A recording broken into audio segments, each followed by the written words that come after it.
और दुनिया में फिर एक बार कोरोना पैर पसारता हुआ नजर आ रहा है और इसी कड़ी में भारत में भी कोरोना को लेकर चिंताएं बढ़ गई हैं, जिसके चलते बुधवार को स्वास्थ्य मंत्री ने बैठक की है और बैठक में क्या कुछ निकलकर सामने आया, इस रिपोर्ट से समझिए।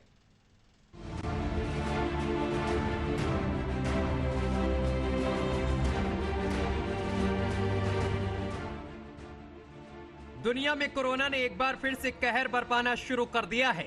पिछले 7 दिनों में दुनिया के कई देशों जापान, दक्षिण Korea, France, Brazil, America, Hong Kong, चीन और उसके पड़ोसी ताइवान में कोरोना मामले तेजी से बढ़ते देखे जा रहे हैं और करीब 36 लाख से ज्यादा केस सामने आ चुके हैं।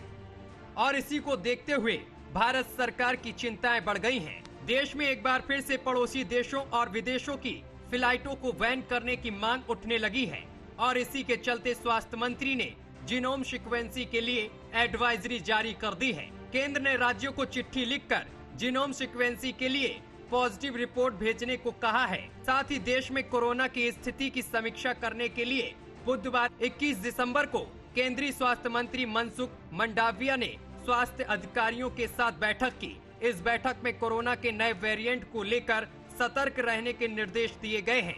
साथ ही प्रिकॉशन डोज लेने और टेस्टिंग कराने को भी कहा गया है।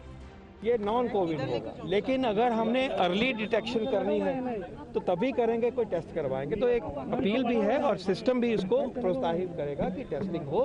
टेस्टिंग बढ़ेगी तो हमारा फुटप्रिंट ज़्यादा होता है, प्रॉब्लम जो है वो डिटेक्ट होगी, उस वायरस का आइसोलेशन होगा, उस वायरस का जीनोम होगा, तो हमें पूरी ताकत मिलेगी और हमें समझ रहे कि हम किस तरफ बढ़ रहे हैं। केंद्रीय स्वास्थ्य मंत्री ने विशेष रूप से आगामी त्योहार सीजन को देखते हुए कोविड-19 के नए वेरिएंट को लेकर तैयार और सतर्क रहने की सलाह दी है। केंद्रीय स्वास्थ्य मंत्री डॉक्टर मनसुख मंडाविया ने कहा है कि कोविड अभी खत्म नहीं हुआ है। मैंने सभी संबंधित विभागों को सतर्क रहने और निगरानी मजबूत करने का निर्देश दिया है। मैंने लोगों से कोविड वैक्सीन लेने का आग्रह भी किया है।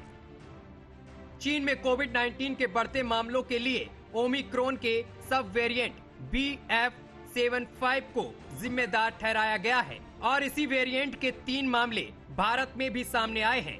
जानकारी के मुताबिक गुजरात से 2 मामले सामने आए हैं, जबकि ओडिशा से 1 मामला सामने आया है।